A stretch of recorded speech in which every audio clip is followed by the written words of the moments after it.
자, 이제 학습의 개념부터 한번 살펴볼게요. 자, 학습의 정의, 개괄을 한번 보시겠습니다. 자, 학습의 의의는요. 학습의 일반적인 정의를 보시면 학습이란 경험이나 연습 또는 훈련의 결과로 발생되는 비교적 영속적이고 지속적인 행동 및 행동 잠재력의 변화입니다. 그래서 학습은 딱 한 번만 행동한다고 해서 학습이 되지 않고요. 여기 나와 있지만 영속적이고 지속적인 행동 및 행동 잠재력의 변화라고 보시면 되겠습니다. 그래서 이제 기출에 어떻게 나왔는지 설명해 드릴게요. 14년도 기출에 자, 기역, 니은, 디귿, 리을 중에 학습에 대한 정의로 옳은 문장을 모두 고르시오가 실제 기출이었고요. 14년도 기역의 옳은 문장, 지금 제가 한번 읽을 테니까 한 번 더 읽고 머릿속에 넣어주세요. 학습이란 경험이나 연습 또는 훈련의 결과로 발생된다가 기역의 옳은 문장이었습니다. 자, 그 다음에 14년도 디귿의 옳은 문장이 영속적이고 지속적인 행동의 변화를 학습이라고 한다가 디귿에 맞는 문장으로 실제 시험의 기출로 나왔습니다. 자, 이제 또 읽어볼게요. 수행이 없어도 학습은 일어날 수 있다. 자, 수행이 없어도 학습을 일어날 수 있다는 게 우리가 뭔가를 봤어요. 행동하진 않지만 그것이 내가 앞으로 어떤 일이 닥치면 저기 가서 도움을 요청해 봐야겠다 하면서 머릿속에 넣을 수 있겠죠? 그래서 수행이 없어도 학습은 일어날 수 있다가 20년도에 2번에 옳은 보기로 나왔습니다. 다음 또 읽어볼게요. 태도의 변화는 학습의 영역에 포함된다 라는 문장이 나왔네요. 태도의 변화가 학습 영역에 포함된다가 20년도에 4번에 옳은 문장으로 출제가 되었습니다. 자, 후천적 변화의 과정으로서 특수한 경험이나 훈련 또는 연습과 같은 외부 자극이나 조건, 즉 환경에 의해 개인이 내적으로 변하는 것이다 라고 해서 요 문장을 20년도에 5번에는 학습은 하나 적어둘게요. 학습은 뭘 통해 이루어진다? 경험을 통해 이루어진다.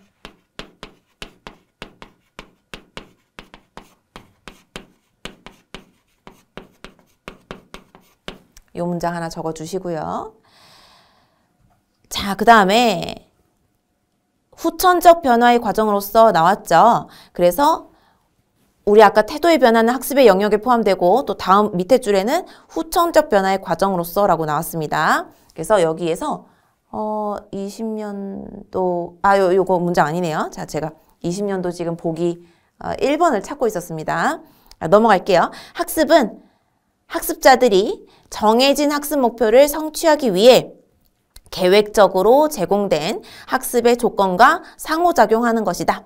자, 이때 상호작용이란 제공된 학습의 상황에서 듣고 보고 느끼고 말하는 등의 지적 정서적 활동을 모두 포함합니다. 자, 이제 20년도 1번 보기 나옵니다. 자, 이때 20년도에는 3번이 틀린 문장이었겠죠? 틀린 문장은 우리가 굳이 볼 필요 없고 요게 답이었습니다. 자, 20년도 1번 우리 지금 읽는 문장의 끝에 나옵니다. 성숙은 경험이나 훈련과 관계없이 개인의 성장에 따라 개인 내에서 일어나므로 자, 이제부터 20년도 1번 보기였어요. 옳은 보기였죠. 성숙에 의한 행동 변화는 학습의 범주에 포함하지 않는다라는 문장이 1번의 옳은 문장이었습니다. 자, 그럼 요거 이해시켜 드릴게요.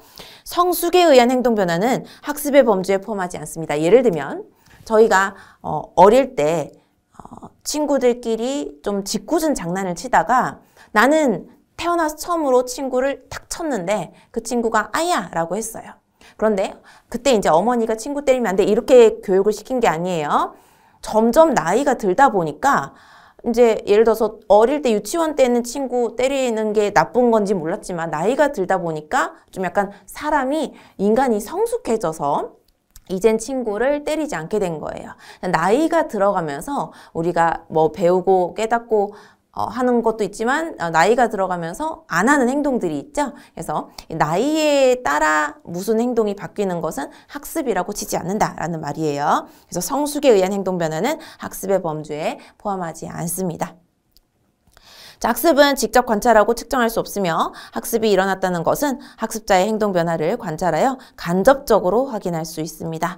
자, 아직은 시험에 나오지 않았지만 행동 변화를 관찰해서 간접적으로 확인할 수 있다. 줄 한번 또 그어주세요. 그럼 지금 20년도 문제에 틀린 문장 고르라고 해서 1, 2, 4, 5 지금 맞는 문장 제가 다 골라냈고요. 또 14년도에 기역에 아까 보기 있었고 디귿도 읽었죠. 그 다음에 니은에 옳았던 문장을 제가 책에 없어서 적어드릴게요.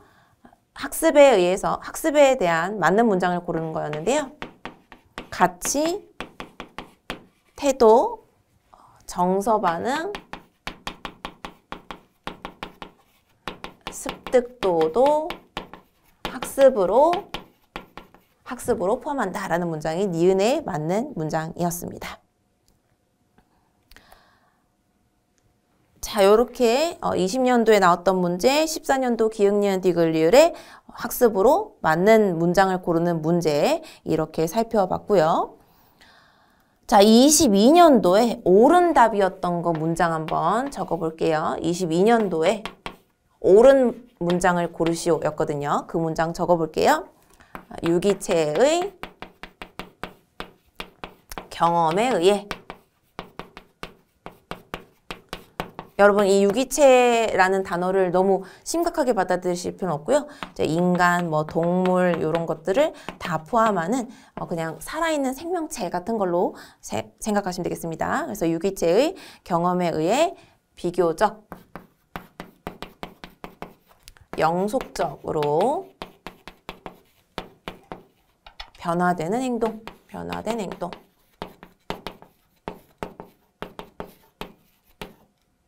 자, 요게 22년도에 학습의 정의에 맞는 문장이 되겠습니다.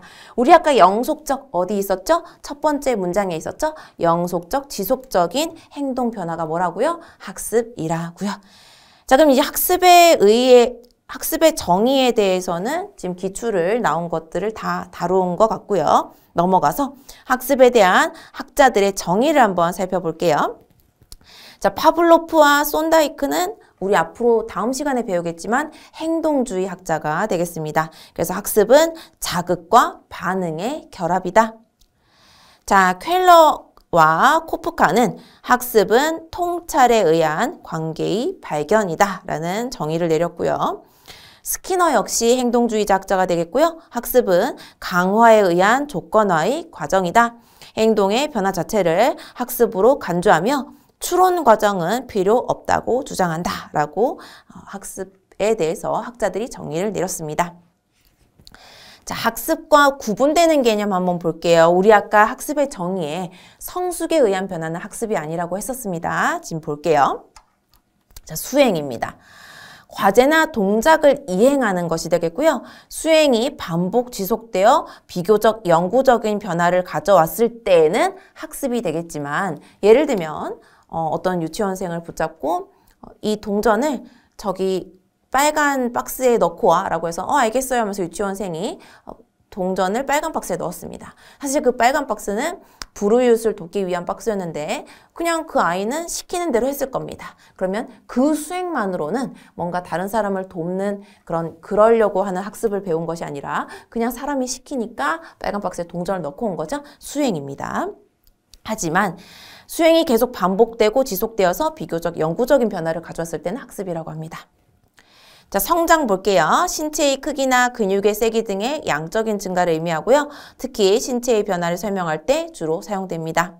자, 성숙입니다. 성숙은 부모로부터 받은 유전인자가 지니고 있는 정보에 따라 일어나는 변화가 되겠고요. 경험이나 훈련에 관계없이 일어나는 것으로서 내적, 유전적 메커니즘에 의한 출현하는 신체적, 심리적 변화를 의미를 합니다. 자, 발달입니다. 학습은 주로 훈련과 연습의 결과로서 개인 내적인 변화를 의미하는 반면 발달은 주로 유전적인 요인에 의한 변화로서 개인 외적인 변화를 의미를 합니다. 자, 18년도에 옳은 문장을 고르는 것이 실제 답이었는데요. 또 문장 하나 갑니다. 18년도에 옳은 문장, 학습과 자, 옳은 문장이에요. 학습과 수행은 구별되어야 한다. 가 18년도 옳은 문장입니다. 아까 제가 꼬마야 저기 빨간 박스에 요거 동전 좀 넣고 올래? 알겠습니다 하고 동전 넣고 왔어요. 그건 학습이 아니에요. 수행을 한 거예요. 그래서 수행과 학습은 구별되어야 된다라는 것이 18년도에 옳은 문장을 고르라 답이었습니다. 자, 학습의 범위 보시면 광의의 학습, 그러니까 넓은 거죠. 경험이 개인의 지식이나 행동의 비교적 지속적인 변화를 야기할 때 일어나고요. 그 변화는 의도적일 수도 있고 비의도적일 수도 있고 좋은 것일 수도 있고 나쁜 것일 수도 있습니다. 또한 옳은 것일 수도 있고 틀린 것일 수도 있고 의식적인 것일 수도 있고 무의식적인 것일 수도 있겠죠. 자, 협의의 학습 정의를 볼게요. 학습자가 정해진 학습 목표를 달성시키려는 상황에 참여해서 의도한 학습 목표를 성취하는 활동을 하는 경우를 말하고요. 협의의 학습에 대한 정의는 학습의 주체, 학습의 상황, 행동의 변화 등의 일정한 제한이 있습니다. 자, 교수학습 지도 원리 보시면 개별화의 원리입니다. 다 사람마다 다르게 해야 되겠죠? 그래서 학습자가 지니고 있는 각자의 요구와 능력에 부합하는 학습활동 기회를 마련해 줘야 되겠고요. 사회화의 원리입니다. 학습 내용을 현실 사회의 사상과 문제를 기반으로 하여 학교에서 경험한 것과 학교 밖에서 경험한 것을 교류시키며 공동학습을 통해 협력적이고 우호적인 학습을 진행합니다. 자발성의 원리입니다. 학습자 자신이 자발적으로 학습에 참여하도록 하는데 중점을 두어야 되겠고요. 여러분 자발적으로 이거 듣고 계시죠? 자발성의 원리입니다. 통합의 원리입니다. 학습을 종합적인 전체로서 지도하자는 것으로 동시학습의 원리와 같고요. 목적의 원리입니다. 교수 목표가 분명할 때 학습자 입장에서 적극적인 학습 활동이 이루어지고 교사 입장에서는 그 목표를 달성할 수 있는 제반 교수 활동이 이루어지죠. 자, 과학성의 원리입니다. 자연이나 사회에 관한 기초적인 지식, 법칙 등을 적절하게 지도함으로써 학습자의 논리적 사고력을 충분히 발달시킬 수 있도록 과학적 수준을 높여야 되겠고요. 직관의 원리입니다. 어떤 사물에 대한 개념을 인식시키는 데 있어 언어로 설명한 것보다는 구체적인 사물을 직접 제시하거나 직접 경험하도록 함으로써 큰 효과를 볼 수 있습니다. 자, 이제 학습 기대 효과를 볼게요. 자, 교사가, 그러니까 제가 여러분한테 공부하게끔 약간 암시를 준다고 생각해 봅시다. 여러분도 이제 청소년 상담사가 되면 내담자가 왔을 때 이 사람이 좀 더 나아지도록 여러분이 약간 유도하면 좋을 거 아닙니까? 그래서 학습도 마찬가지입니다. 교사가 앞에 있는 학생을 공부할 수 있도록 하는 방법들이 있겠죠. 한번 살펴볼게요. 자, 교사가 이 학생에 대한 기대를 형성하게 합니다. 거기에 대한 내용 볼게요. 교사는 학생이 학교 생활을 어떻게 할지 또는 과제 수행을 얼마나 잘할지 기대를 형성하게 됩니다. 학생에 따라 각각 다른 기대를 형성한 교사는 학생들한테 각각 다르게 대하게 되죠. 자, 이러한 교사의 태도는 학생의 성취 동기에 영향을 미치게 되고요. 교사의 높은 기대를 받은 학생은 높은 성취를 이루고 교사의 낮은 기대를 받은 학생은 낮은 성취를 이루게 됩니다. 교사 자신의 능력과 학생의 학습을 어느 정도 통제할 수 있다는 교사의 신념도 교사의 기대에 영향을 미치는 요인이 됩니다. 자, 요거 17년도에 교사의 기대 형성에 대해서 옳은 문장을 고르시오라는 옳은 문장으로 방금 이 문장이 나왔습니다. 다시 한번 읽어볼게요. 17년도 기출의 옳은 문장이에요. 교사 자신의 능력과 학생의 학습을 어느 정도 교사가 통제할 수 있다. 이 통제라는 것은 못하게 막는 것이 아니라 공부 한 번 더 할까? 한 번 더 외울까? 이거 한번 시험 쳐볼까? 쪽지 시험 쳐볼까? 하면서 점점 더 이 학생을 더 내가 잘 가르칠 수 있다라는 것 통제를 말해요. 그래서 자신의 학습을 시킬 수 있는 능력과 학생을 어느 정도 내가 좀 더 공부시킬 수 있다라는 통제를 가지고, 그쵸? 교사가 나는 그런 능력이 있다라는 교사의 신념도 교사의 기대에 영향을 미치는 요인이 됩니다. 17년도 옳은 문장. 자, 학생의 신체적 매력도 교사의 기대에 영향을 미칠 수 있습니다. 그래서 이 학생의 신체적인 매력도 교사의 기대에 영향을 미칠 수 있다는 17년도에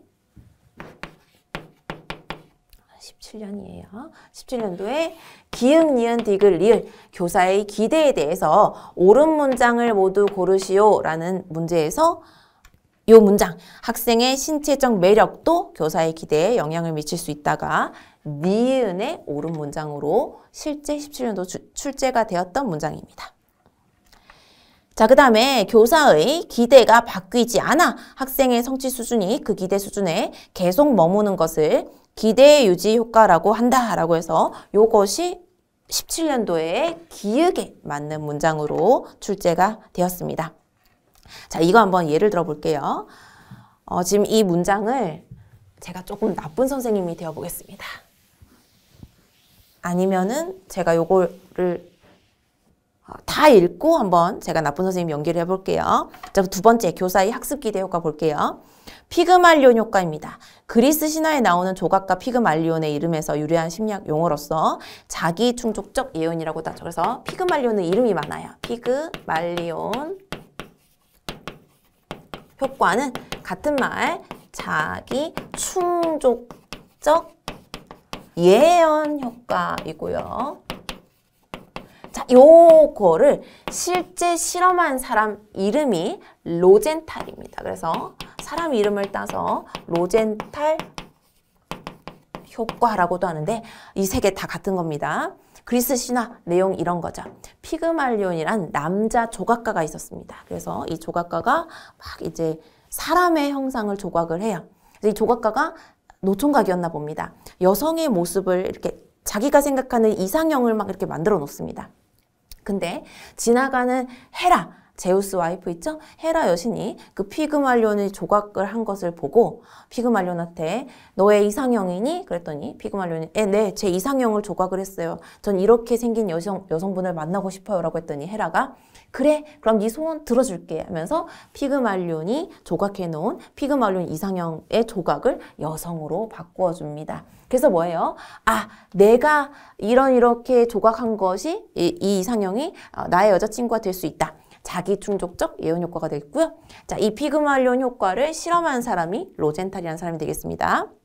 읽어볼게요. 미국 심리학자 로버트 로젠탈이 실험 연구를 통해 피그말리온 효과를 입증해서 로젠탈 효과 이름을 땄습니다. 타인의 기대나 관심으로 인해 능률이 오르거나 결과가 좋아진 현상을 의미하고요. 교사의 긍정적 기대가 학생의 긍정적인 자기 충족적 예언을 실현하는 데 도움을 줍니다. 즉, 교사가 학생을 기대하고 믿어주면 그 기대와 믿음의 결과가 긍정적으로 나타나는 것이 되겠습니다. 고요. 자, 이제 피그말리온 효과의 완전 반대편을 한번 볼게요. 자, 골렘 효과입니다. 반대편이라고 지금 제가 말씀드렸죠. 교사의 부정적인 기대가 실제로 실현되는 현상이 되겠고요. 교사가 학생에 대해 부정적인 기대를 갖고 있을 경우 학생의 생활 태도가 나빠지거나 성적이 떨어지는 것을 말합니다. 교사가 기대를 하지 않기 때문에 학생은 기대에 부응하기 위한 노력을 하지 않고 성취도가 낮아집니다.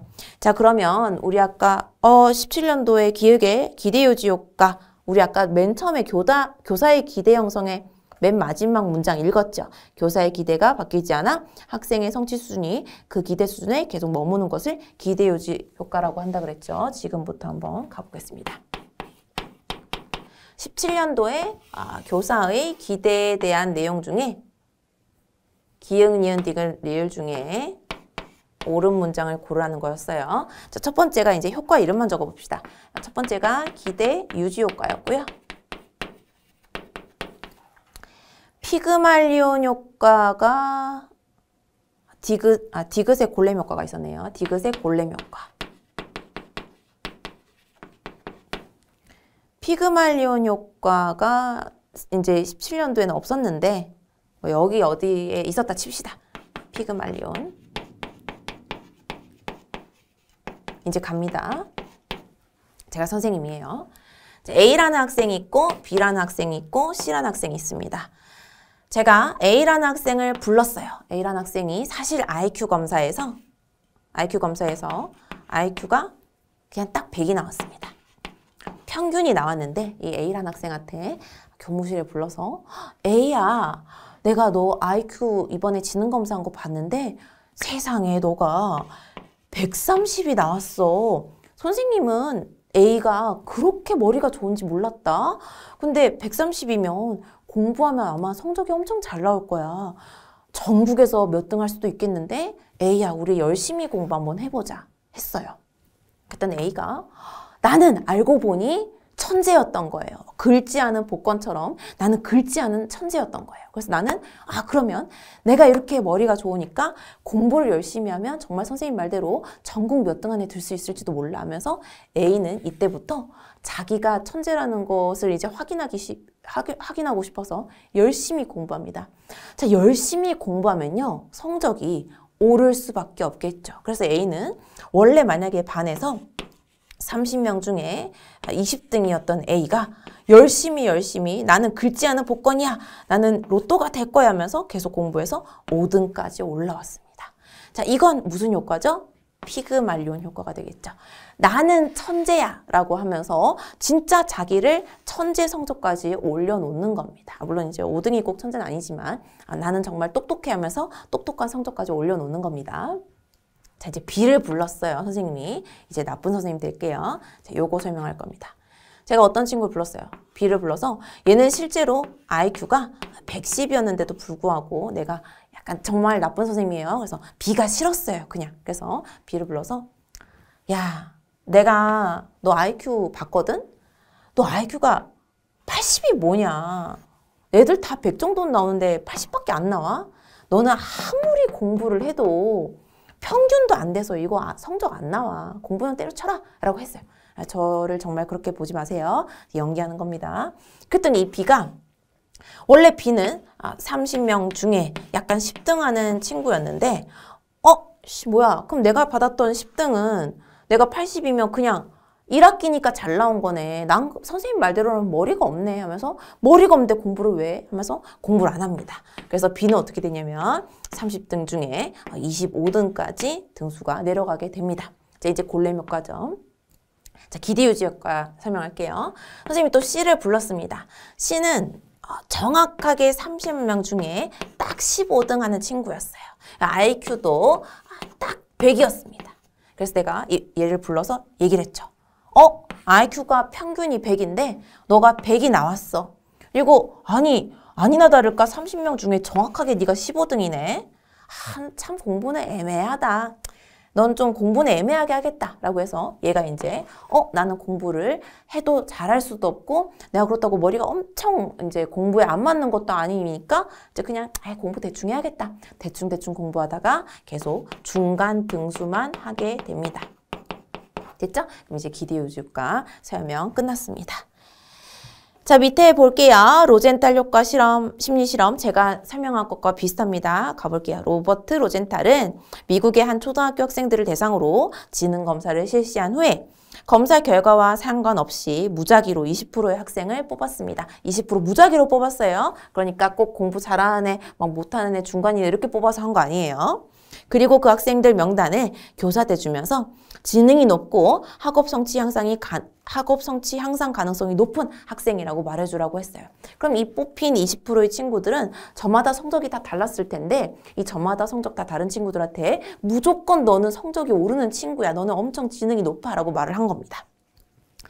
8개월이 지난 후 지능검사를 다시 실시했는데 우수 학생 명단에 속했던 학생들은 다른 학생들에 비해 지능검사 점수가 더 높게 나왔고 학교 성적도 크게 향상되었습니다. 이렇게 교사의 기대가 학생들에게 어떤 영향을 미치는지 밝힌 실험이 이제 이 로젠탈이 한 실험이 되겠고요.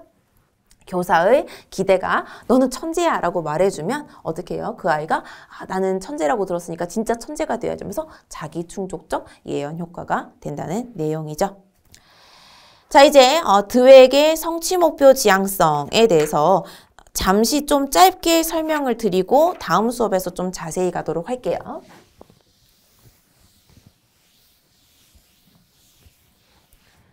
자, 드웩이라는 사람은 약간 이름이 드웩같이 있어서 남자 같겠지만 여자입니다. 캐롤 드웩입니다.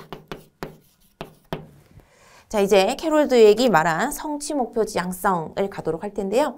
자, 지금 이 시간은 대충 약간 윤곽만 잡고요. 다음 시간에서 우리가 좀 더 설명을 자세히 드릴게요.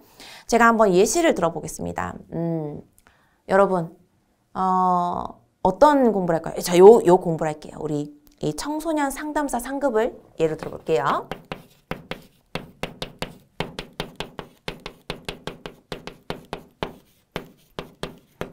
자, 예시니까 그냥 예시로만 이해해 주세요. 제가 만약에 이제까지 로또를 한 10번 맞았어요. 예를 드는 거예요. 로또 10번 맞을 수 없겠죠. 로또를 제가 10번 맞아서 사실 저는 엄청난 부를 이룩했어요. 그런데 청소년 상담사를 제가 공부를 하게 된 거예요. 자, 그럼 여러분은 제가 청소년 상담사를 공부했을 때 왜 약간 지금 준비한다고 생각하시겠죠? 저 사람이 진짜 그냥 상담을 해주는 걸 너무 자기가 원하나 봐. 자, 그렇게 되면 제가 이 공부 시험을 쳤을 때, 공부를 할 때 성적이 안 나왔을 때 짜증이 날까요? 아니면은 다음번에 또 공부해서 내년에 또 시험 치면 되지 뭐 이럴 것 같나요? 이렇게 엄청난 부를 이룩했잖아요. 그러면 그냥 내년에 또 공부해서 시험 치면 되지 뭐 하면서 약간 마음에 여유가 있을 거고요. 난 어떤 마음을 가질 것 같냐면요. 나는 이 시험에 꼭 합격하지 않아도 돼. 나는 이 공부를 하면서 내가 좀 더 심리학, 상담학 이런 거에 대해서 아는 것들이 많아지는 것이 내 목표야가 될 겁니다. 자, 이제 한번 반대로 가볼게요. 저는 제가 공부를 잘한다는 것을 굉장히 남한테 보여주고 싶은 사람입니다. 그래서 누가 나한테 너 심리학과 나왔다며? 그럼 나 심리학과 나왔지. 그래서 사람들이 나한테 묻습니다. 너 그럼 심리학에 관련된 자격증이 많겠네? 그럼 나 자격증 엄청 많아. 자격증이 왜 많은지 알아? 나는 이 공부를 다 합격을 한 거거든. 그 합격했다는 건 일단 내가 지적으로 뭔가를 많이 빨아들이고 외울 수 있다는 증거야. 그래서 난 이 시험을 준비할 때 떨어지면 안 돼. 왜 안 되냐면 쪽팔리는 일이야. 내가 이 시험에서 합격을 해야 남들한테 우와 심리학적 지식이 많구나. 그리고 쟤는 확실히 암기하는 시험에선 정말 암기를 잘하는구나 라는 인정을 받을 수 있어. 그래서 난 시험을 공부할 때는 틀리면 어떻게 되는지 알아? 기분이 완전 짜증이 나고 내가 만약 시험에 불합격하게 되면 난 정말 그날 집에 있는 물건을 다 집어던져. 왜냐고? 내가 암기가 모자란다는, 내가 이 공부를 머릿속에 못 넣었다는 것을 남한테 이제 이미 시험 친다고 말해서 말하기 싫거든. 나는 내 지능이 암기적으로 좋다고 생각해. 그래서 이제 뭐예요? 내 머리를 증명하기 위해 내가 이 공부에 합격할 정도다를 보여주기 위해서 공부하는 경우도 있습니다. 그렇게 되면 시험에 떨어졌을 때 굉장히 많은 스트레스를 받게 되겠죠. 자, 이렇게 두 가지 유형이 있는데요. 이름만 오늘 적어놓고 다음 시간부터 좀 자세히 볼게요. 자, 첫 번째, 나는 이 공부를 막 합격하지 않아도 돼. 그런데 한 번 시험을 쳤더니 첫 번째에는 내가 45점이 나왔어. 비록 불합격했지만 나중에 또 한 번 공부를 했더니 65점이 나왔어. 그래서 나중에 또 공부를 했더니 나중에 95점까지 나오더라. 점점 더 나는 심리학과 상담에 대해서 굉장히 많이 알고 있는 상태야. 하는 것이 이름이 뭐냐면 숙달 목표 지형입니다.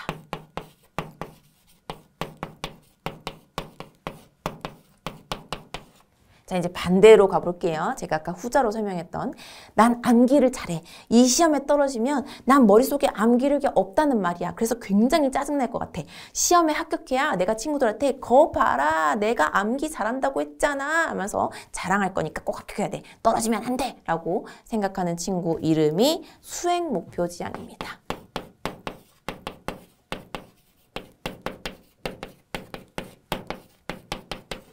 자, 그래서 지금 이렇게 느낌만 잡고요. 뭔가 숙달 목표 지향은 내가 지식을 쌓아가는 게 좋아 라는 느낌이고요. 수행 목표 지향은 내가 공부를 잘한다는 걸 남한테 증명해야 돼 라는 그런 느낌을 가지고 이제 다음 수업 시간부터 이 사람들에 대한 특징을 하나씩 살펴보도록 하죠. 자, 그럼 오늘은 학습의 정의에서 기출이 17년도, 14년도, 20년도, 죄송해요. 14년도, 20년도, 22년도 이렇게 나왔고요.